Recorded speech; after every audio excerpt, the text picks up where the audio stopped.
Mesdames et messieurs, vous êtes nombreux à nous suivre sur Phase Télévision, la chaîne de l'excellence. Bienvenue dans votre émission Grand Sujet, la seule émission qui nous permet d'exploiter le grand sujet d'actualité en République démocratique du Congo.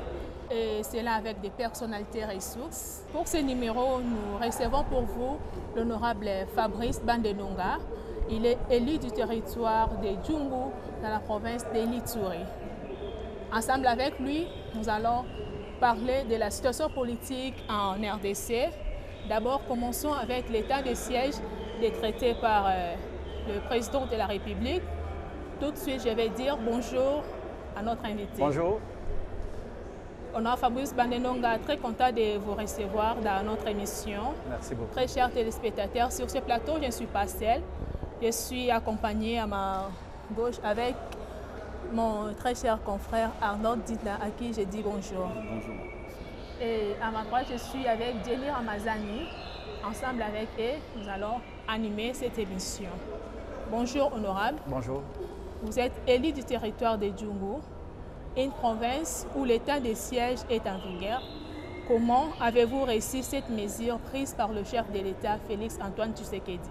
Nous n'avons que salué cette mesure lorsqu'elle a été annoncée, d'autant plus qu'elle fait suite à notre demande. Vous êtes sans ignorer qu'il y a de cela à peu près 4 ans, depuis que l'insécurité a commencé dans notre province, et toutes les tentatives de pouvoir mettre fin à cette insécurité qui est l'domicile avaient pratiquement, je ne dirais pas échoué, mais n'avaient pas donné des résultats attendus.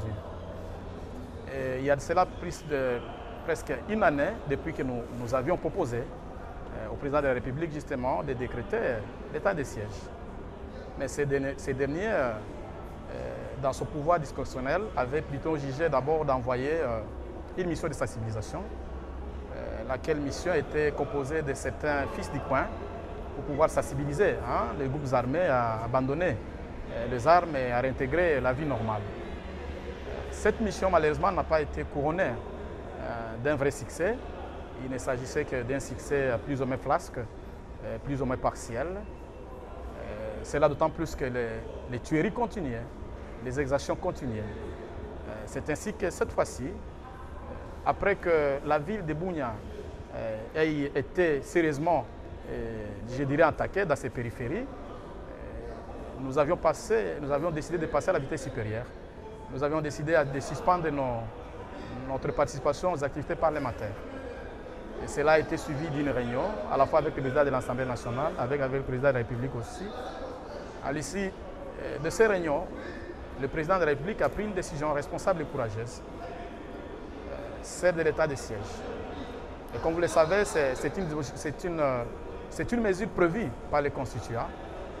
Dans notre constitution, à ces articles 85, qui font lire en même temps avec les articles 144 et 145, il est prévu que lorsque le président de la République estime qu'il y a une menace sérieuse et grave pour la République, touchant notamment l'indépendance et l'intégrité de notre pays, il peut décréter l'état de siège, l'état d'urgence ou même la guerre.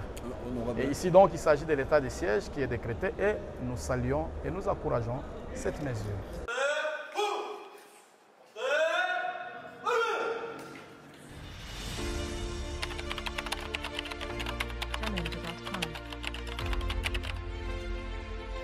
C'est à Businga, le 10 novembre 1962, qu'est naîtra le lieutenant-général Constant Ndima, originaire de Gadolite-Moba-Mbongo, dans la province du Nord Ubangi.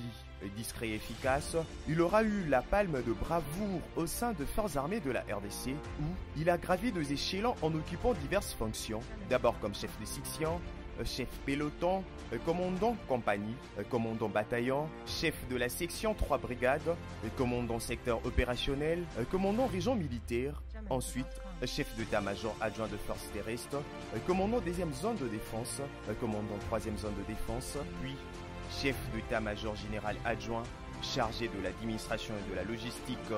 Il débuta ses études militaires à l'école de commandement de compagnie. Diplômé d'école d'infanterie, breveté d'état-major, cet officier taiseux mais efficace a dans ses actifs un diplôme en stratégie de défense au Tchèze, mais également une formation gardien et sécurisation de sinistrés et réfugiés.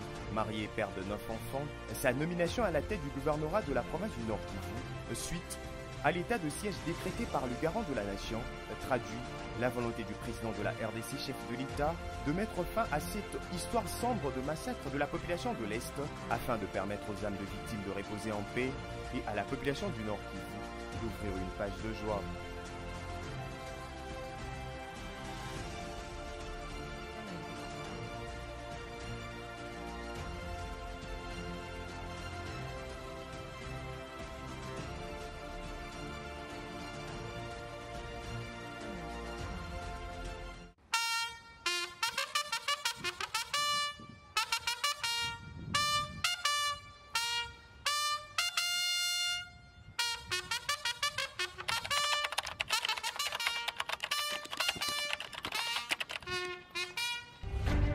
Licencié en droit économique et social de l'université de Lubumbashi dans le Haut-Katanga, marié et père de 4 enfants, le lieutenant-général Johnny Luboyaka Chama est originaire de Ngandanjika dans la province de Lomami.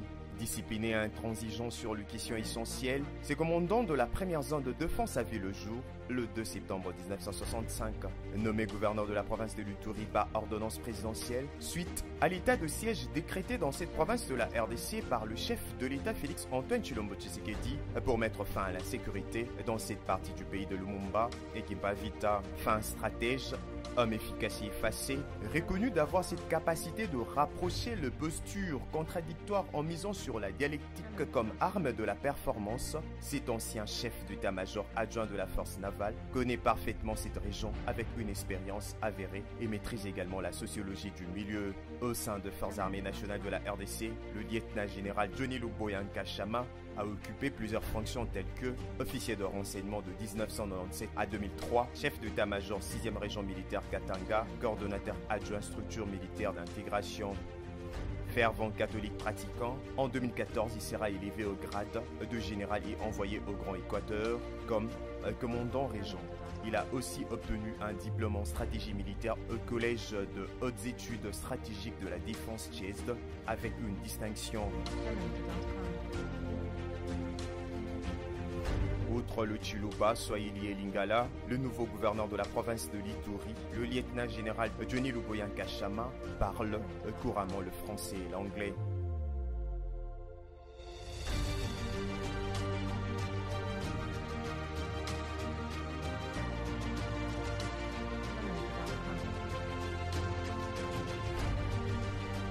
Honorable, le militaire, le FRDC et la police sont régulièrement cités dans des actes d'atrocité des populations civiles.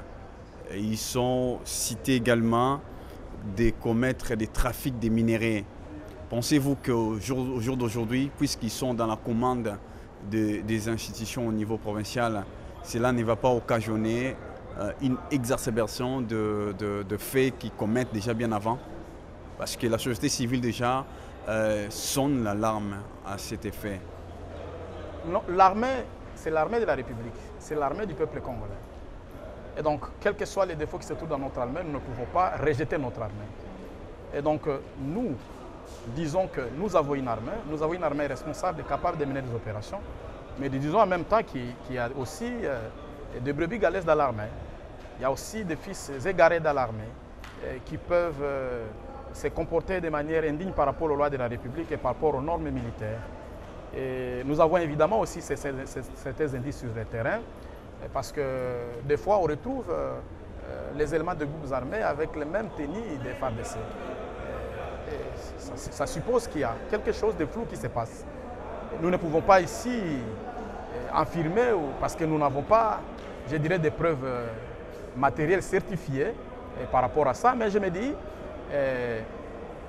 il y a dans cette République un renseignement militaire. Et donc l'armée est incorporée à son sein avec tous les services capables de dénicher tout ce qui ne se comporte pas bien et tout ce qui serait complice ou même traître au sein de l'armée. Et donc je pense que ceux qui ont mérité la confiance des chefs de l'État, nous ne pouvons pas les remettre en cause. On estime qu'ils ont été choisis sur base des valeurs, sur base aussi de leur expérience. Nous croyons qu'ils pourront faire un bon travail et nous croyons qu'ils pourront nous aider justement à dénicher toutes ces personnes mauvaises infiltrées au sein de notre armée que nous aimons bien. En tant que député national, est-ce que des mesures d'encadrement ont été prises après le décrétement de cet état de siège au niveau de l'Assemblée nationale jusque-là? Évidemment, l'ordonnance elle-même annonce déjà certaines mesures pour ce qui concerne la posture à prendre par les autorités civiles qui sont dans une sorte de congé, je vais dire, temporaire, à ce qui concerne les libertés pendant 7 ans, à ce qui concerne le respect de la loi pendant 7 ans, malgré que nous sommes dans une situation exceptionnelle. Mais il faut dire que cette mesure n'a pas encore été débattue comme telle au sein du Parlement. Je pense qu'on a donné comme ça cette chance que la chose soit faite comme telle. C'est pour 30 jours. Après 30 jours, en principe, on doit faire recours au Parlement pour une éventuelle prolongation. Et je crois que c'est pendant ce temps-là, si dérapage il y aura le temps de nettoyer, de réadapter les choses, si et seulement si la nécessité de prolonger cette mesure va se poser. Honorable, dans ce contexte que le président de la République a arrêté, le temps de siège, comment entrez-vous en relation avec votre base? Parce que c'est là que ça se passe, il y a de sérieux problèmes qui se passent là-bas.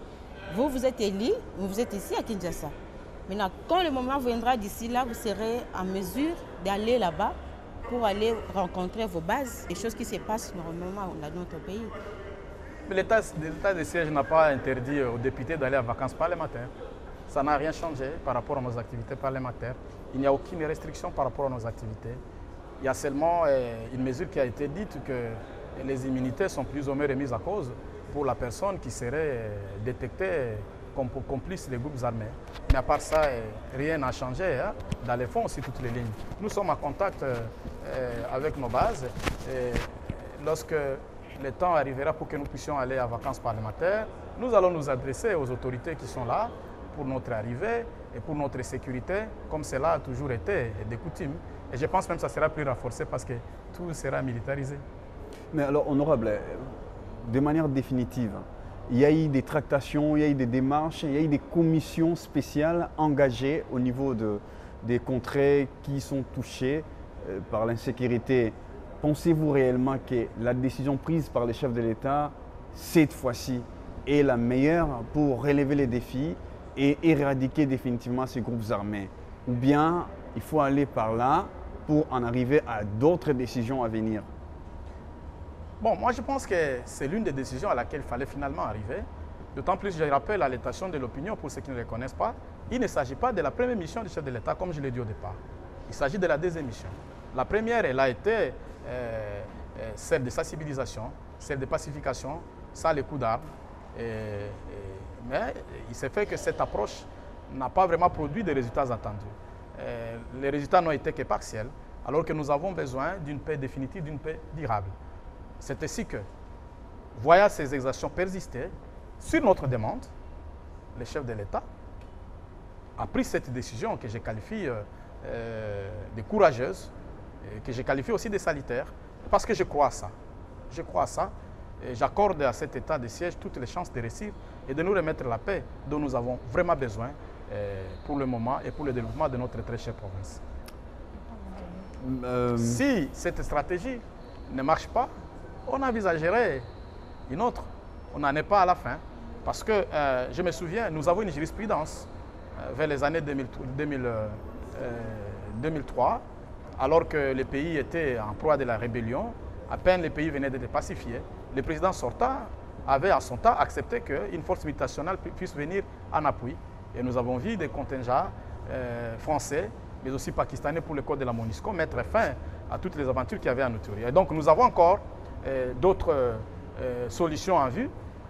Mais ici, je me réjouis de sorte que nous avons une armée à laquelle nous pouvons placer la confiance et de laquelle nous pouvons entendre des résultats satisfaisants. Et comment donc les communautés ont accueilli ça au niveau de la base, les communautés différentes? Comment ils ont accueilli ça? Très bien, très bien. Peut-être à part les tirés de ficelles ou ceux qui ont les armes, mais tout le monde a bien accueilli. Nous avons vu des enfants, nous avons vu des femmes, nous avons vu des vieillards, nous avons vu des jeunes gens applaudir le jour où cette décision a été prise. Parce qu'à celui qui a affamé, il ne faut amener que les paix. Hein? À celui qui a affamé, il faut amener le pain. Et à celui qui a de l'étoupe, il faut amener la paix. Et là, le président de la République a pris une mesure qui pourra éventuellement nous amener la paix dont nous avons vraiment besoin. Et donc, la population a très bien accueilli, pour ce qui concerne la province de l'Ituri, la société civile, les différentes communautés représentées chez nous par l'INADI, toutes les autres, la jeunesse, nous-mêmes, les élus du peuple, à l'unanimité d'ailleurs, avons très bien accueilli cette décision. Honorable, merci. Nous quittons le secteur des sécurités pour aborder avec vous la vie parlementaire. Vous êtes député national, élu du territoire de Djougou en Ituri. Vous avez été candidat lors des dernières élections du bureau définitif de l'Assemblée nationale. Parlons de cette élection qui a marqué les esprits, honorable. Quelles ont été les motivations? Pourquoi avez-vous préféré postuler au perchoir de l'Assemblée nationale? C'était les derniers niveaux, honorable. Qu'est-ce que vous voyez dans ça? Il fallait animer quelque chose qui ne marchait pas? Ou bien il y a des ambitions que l'opinion aimerait découvrir aujourd'hui? Ah, vous venez de parler de l'ambition. Évidemment, les ambitions, comme le courage, sont de vertu en politique, pour ceux qui lisent les maîtres politiques. Et donc, c'était au-delà des ambitions. C'était une véritable volonté de servir la République. J'aime la République démocratique du Congo. Je me vois, j'ai envie vraiment d'être un homme d'État digne de son nom, qui travaille pour l'intérêt supérieur du peuple et qui travaille avec tout le respect des lois de la République, mais aussi avec la dignité que doit avoir un homme d'État. Et donc j'avais cette ambition, et j'ai cette ambition, cette ferme ambition, je le répète et je l'ai toujours dit, de servir ma République que j'aime bien. Et pour cette fois-là, j'avais visé les prêchoirs de l'Assemblée nationale pour pouvoir servir le peuple au travers les élus, parce que c'est un poste stratégique pour les grandes décisions pour ce qui concerne le peuple. Et donc, j'ai une vision claire et je ne doute pas de mes capacités de le faire.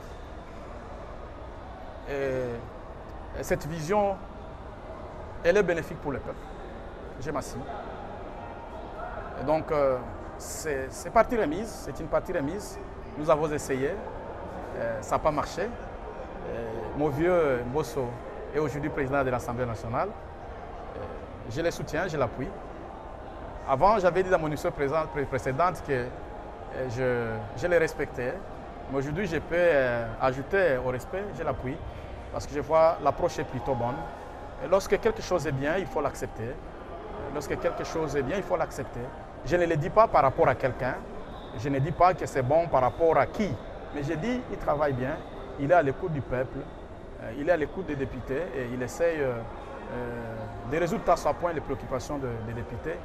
Et je crois que nous avançons bien.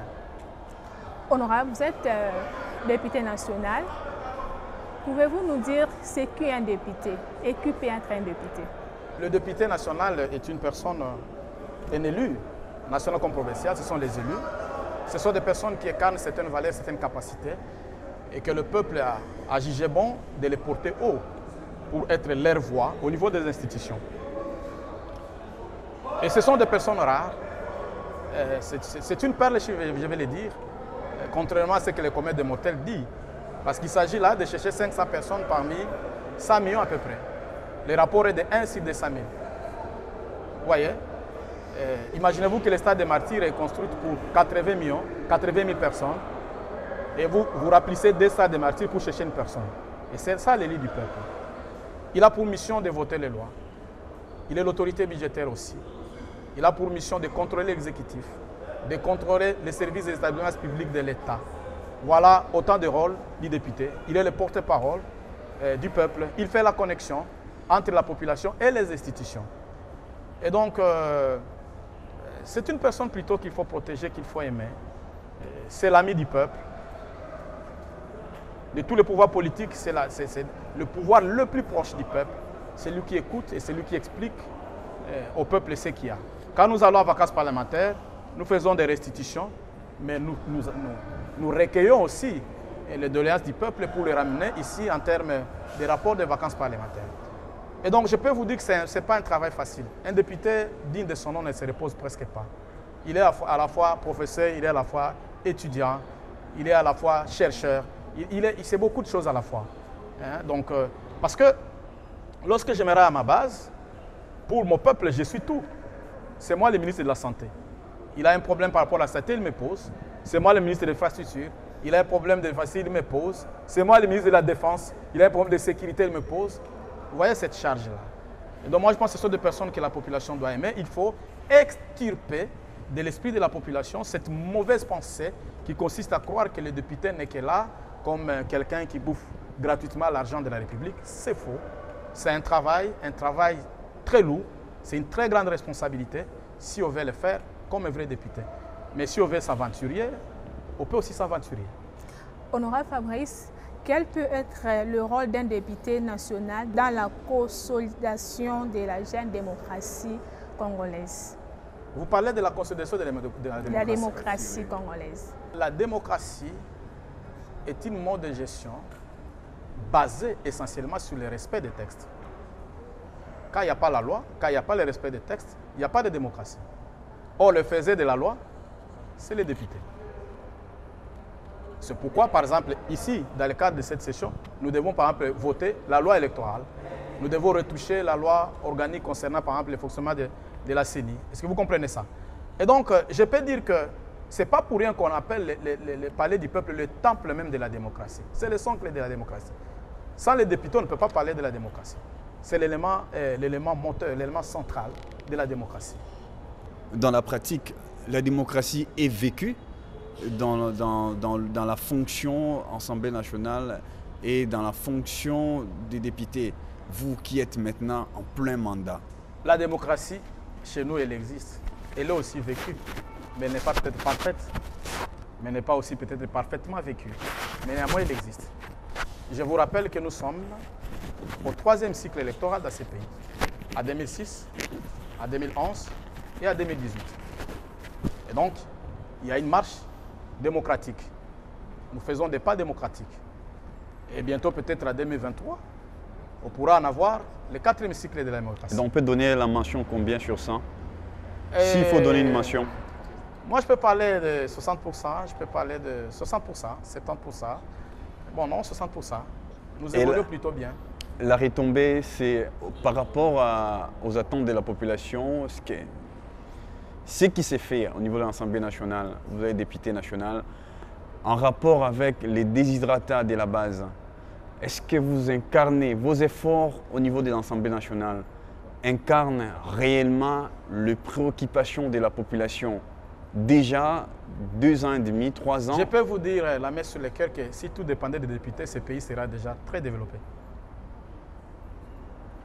Je vous dis, par exemple, pour ce qui concerne la sécurité, ça fait 2 ans depuis que nous créons l'insécurité à Ituri. Nous avons des textes, nous avons des images, nous avons fait beaucoup de déclarations. Mais ce n'est pas à nous de prendre les armes et d'aller. Il y a un ministère, il y a un service public de l'État qui est l'armée, il y a les ministères de Défense, il y a les ministères de l'Intérieur. Il y a tous ces gens qui doivent se mettre ensemble pour décider qu'est-ce que nous faisons par rapport à ce que ces gens-là disent. Ils peuvent le faire rapidement, ils peuvent le faire tardivement. Et là, ce n'est plus nous. Est-ce que vous comprenez un peu ça? Et donc, je vous dis, si tout dépendait des recommandations des députés, ce pays sera très loin. Nous devons reconnaître qu'il y a une certaine léthargie. Nous devons reconnaître qu'il y a une certaine, je dirais, négligence. Nous devons reconnaître qu'il y a une certaine distraction ou une certaine manque de volonté de la part des gens qui sont à l'exécutif, qui doivent prendre des décisions pour ce qui concerne la politique quotidienne de la République. Justement, vous avez la possibilité de sanctionner l'exécutif qui n'arrive pas. Mais... Je vous ai dit que nous avons une jeune démocratie qui a des problèmes. Il faut être honnête. Je suis un homme honnête.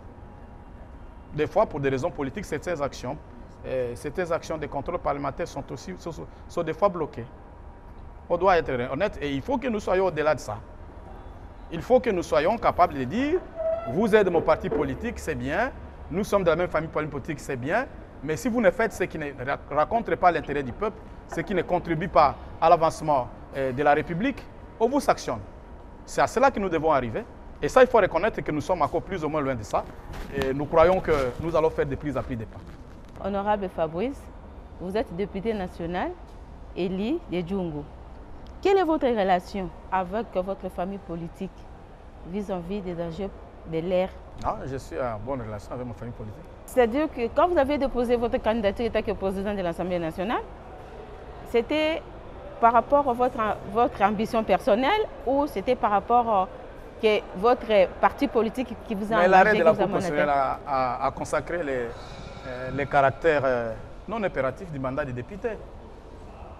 J'étais parti sur base de cet arrêt à un homme libre pour postuler. Mais bon, toutes ces questions ont été déjà vidées. Nous sommes à bon terme avec ma famille politique, il n'y a pas de problème. Député national de votre État, certainement vous appartenez à une des commissions permanentes de l'Assemblée nationale. Parlez-nous de vos apports autour de ce qui se passe au niveau de votre commission.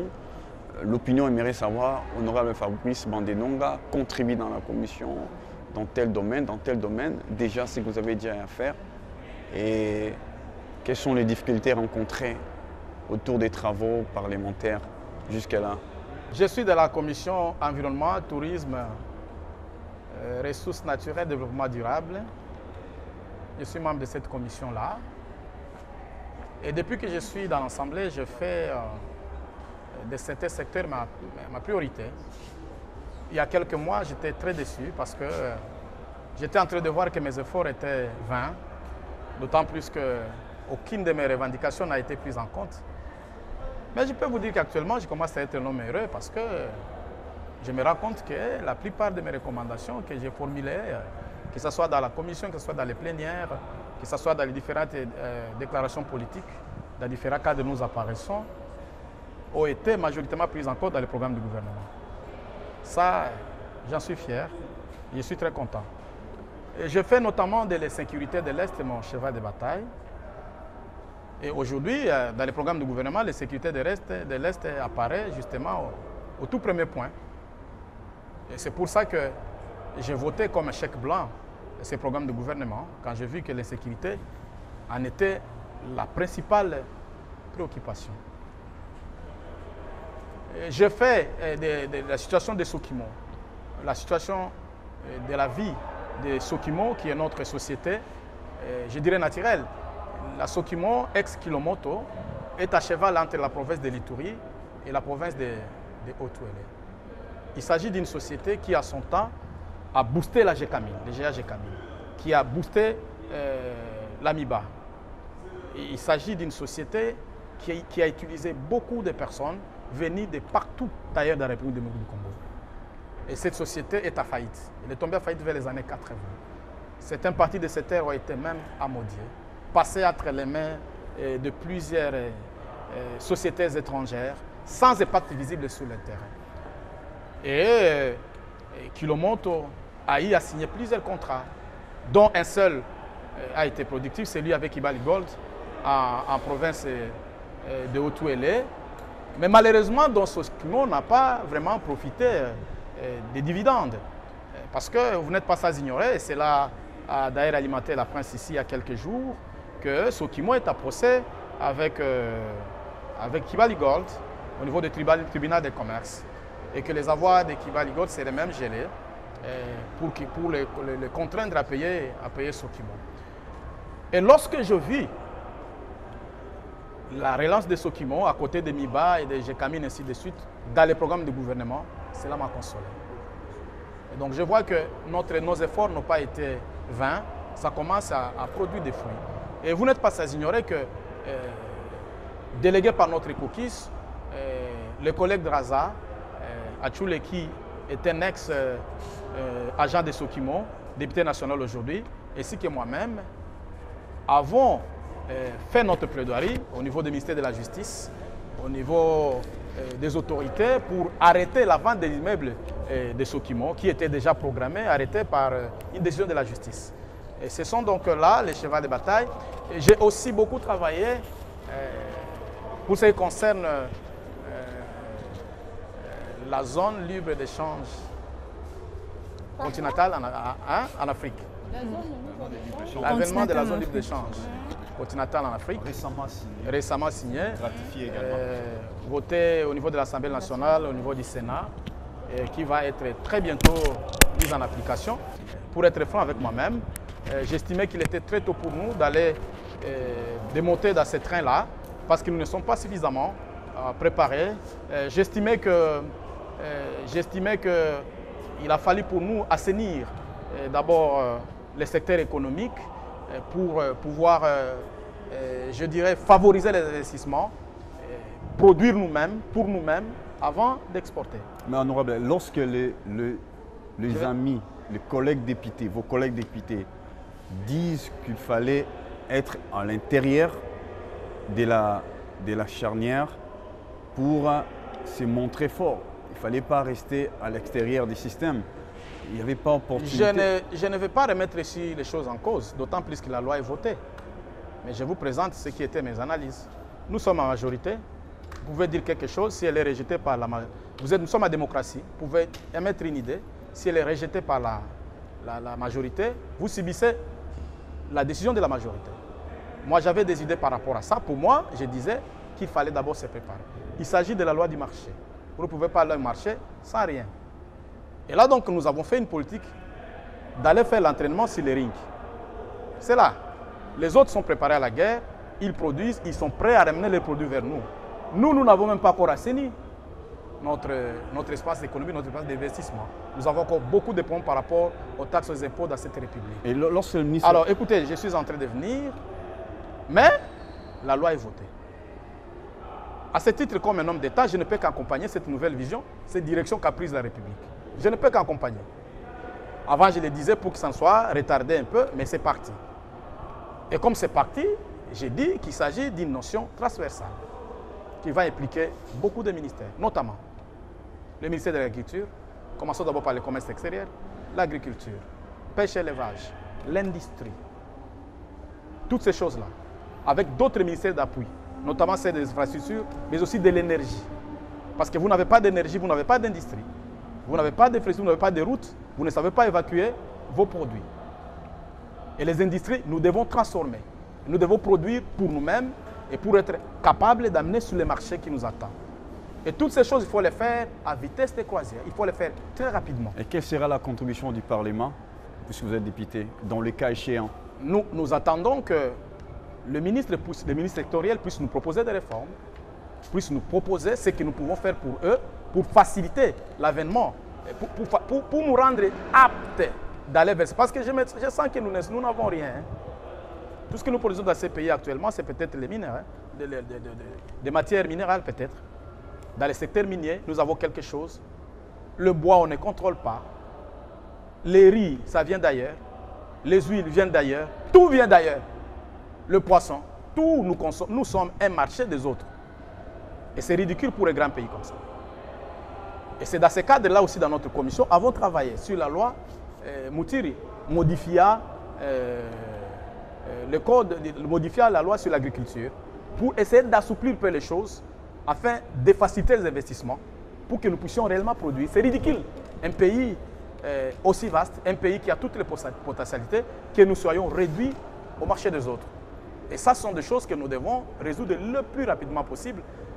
Et les ministres sectoriels ont la charge de travailler, et réellement de travailler, pour que dans une année, nous soyons réellement un pays qui donne aussi aux autres autant que les autres nous donnent.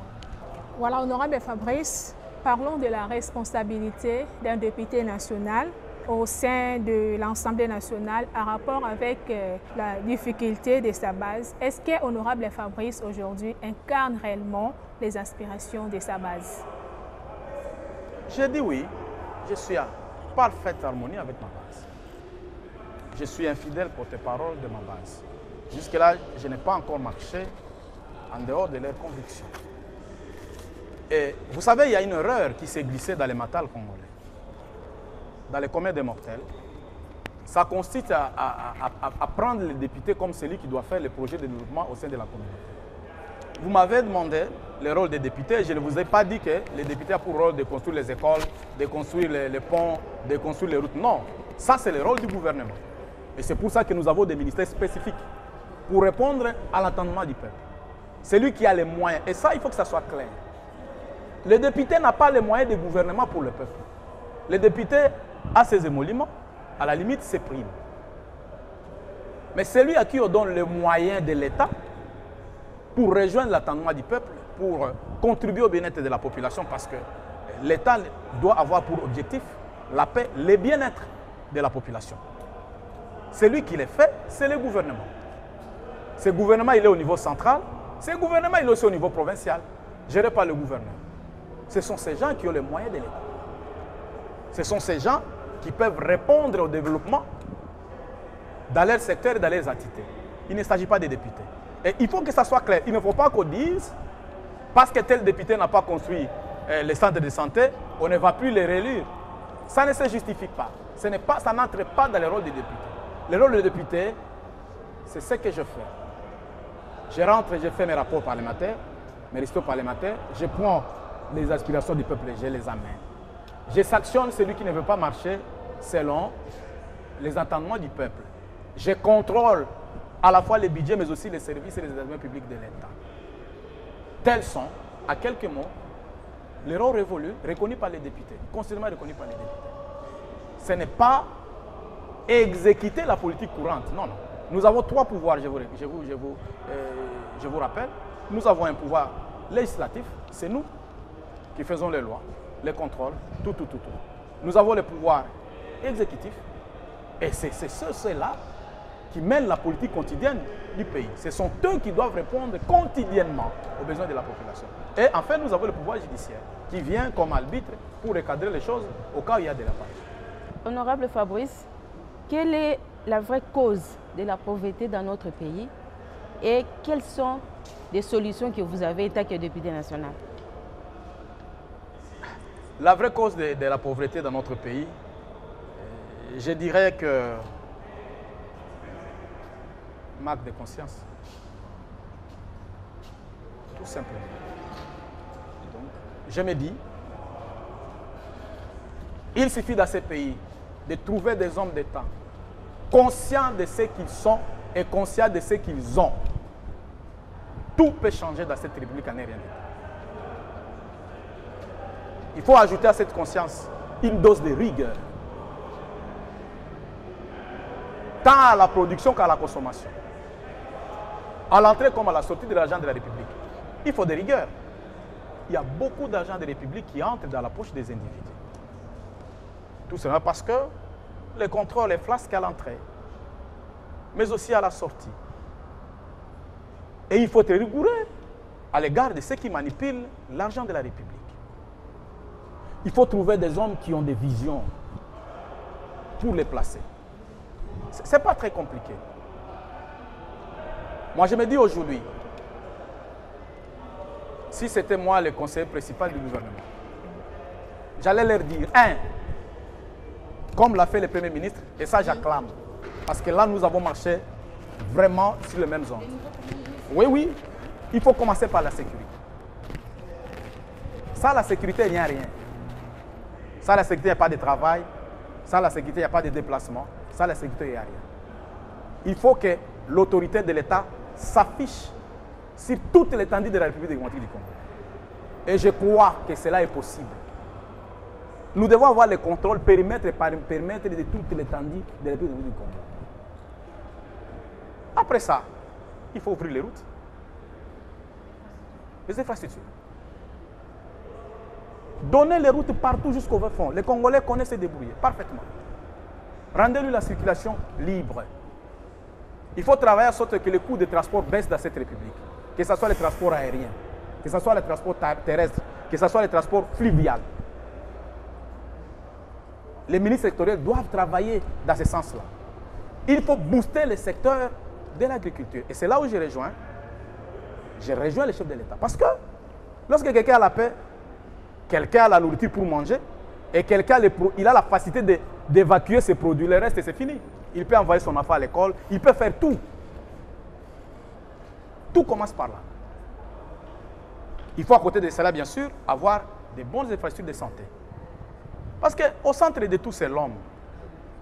L'homme doit être à paix, l'homme doit manger, l'homme doit être à bonne santé pour produire. Vous voyez? C'est là la base de tout. Et tout passe bien sûr par l'éducation. Il faut assainir nos universités. Il faut réformer les choses. Il faut abolir les antivaleurs.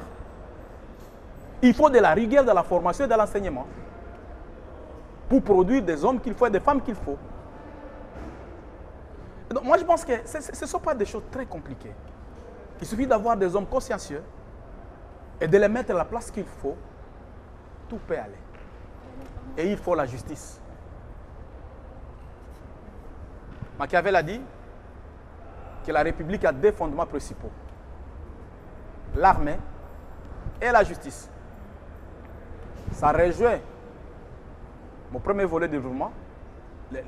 Les gages de développement, c'est la paix et la sécurité. Si vous n'avez pas l'armée, si vous n'avez pas une police forte, si l'autorité de l'État n'est pas affichée, si vous n'avez pas une bonne justice, pas une justice sentimentale. Parce qu'il y a des problèmes dans ces républiques, peut-être que les gens ne les disent pas. La population souffre en amont comme en aval. En amont, il y a des hommes politiques qui détournent l'argent de la population. Et en aval, il y a des faux magistrats qui infligent des amendes exorbitantes, qui prononcent des jugements faux au nom de la souveraineté et de l'indépendance, mais qui font de l'injustice une mode de vie au sein de la justice. Et ça devient un problème. Parce que lorsque la justice n'est pas bonne, chacun va chercher à se faire justice. Toutes ces choses, il faut les corriger. Donc il y a lieu de planter un décor pour que la République puisse démarrer. Et c'est à ça que ceux qui a tous les chefs de l'État doivent travailler. Parce qu'un homme d'État a pour objectif le bien-être de la population. C'est un serviteur de la population. Et c'est en servant bien cette population qu'il est aussi hissé en valeur, qu'il est aussi honoré au milieu de son peuple. Ce n'est pas en faisant mal au peuple que nous allons nous tirer de la gloire auprès des gens. Et c'est pourquoi je crains que si les gens ne changent pas, qu'un grand homme finisse ses jours à prison. Honorable, nous citons déjà vers la suite de notre émission, mais nous avons une rubrique que nous vous demandons respectueusement de faire ça avec nous. Vous allez regarder la caméra, fixer vers la caméra. Vous parlez en 40 secondes. Comment entrevoyez-vous l'avenir de la RDC et la vie de sa population? Vous regardez la caméra. À cœur ouvert. Et les Congolais vous suivent. Vous savez, la RDC est un pays de miracles. Et moi, je crois à ces miracles qu'un jour, la RDC pourra avoir une vie radieuse, paisible. Mais nous devons reconnaître que nous avons encore beaucoup d'efforts à faire et à fournir. Je dis bien nous. Il ne s'agit pas ici d'un individu. Nous ne devons pas voir le problème de développement comme le problème des chefs de l'État, comme le problème des membres du gouvernement, comme le problème des députés. Il s'agit de nous. Il y a un élément important qui doit intervenir de la tête jusqu'au dernier, les changements de mentalité. J'ai toujours donné cet exemple simple, à passer à limiter. Il y a les passerelles, et en dessous des passerelles, les gens traversent en train de risquer la mort. Ça, c'est un problème de mental. Il faut que l'homme congolais change. Et j'ai rejoint ce qu'a dit le président de la République sortant. Il dit, je n'ai pas réussi à changer l'homme congolais. Il reconnaît ça comme l'un de ses échecs. Et j'ai dit aussi, l'actuel a le même défi à relever. Celui de transformer l'homme congolais. Merci. Afin qu'il fasse la différence entre la chose publique et la chose privée. Mesdames, Messieurs, vous étiez nombreux à nous suivre sur Face Télévision, la chaîne de l'excellence. C'était la première livraison de votre émission Grand Sujet. Continuez à nous suivre, qui avait le plaisir de recevoir pour vous sur ce plateau l'honorable Fabrice Bandenonga. Il est le lieu de Djungu dans la province de l'Ituri, à qui nous disons un grand merci d'avoir accepté notre invitation et je crois que ce n'est pas la dernière fois. À moi de vous remercier. Merci beaucoup. Quant à moi, je vous dis au revoir et on se retrouve très prochainement pour un nouveau numéro.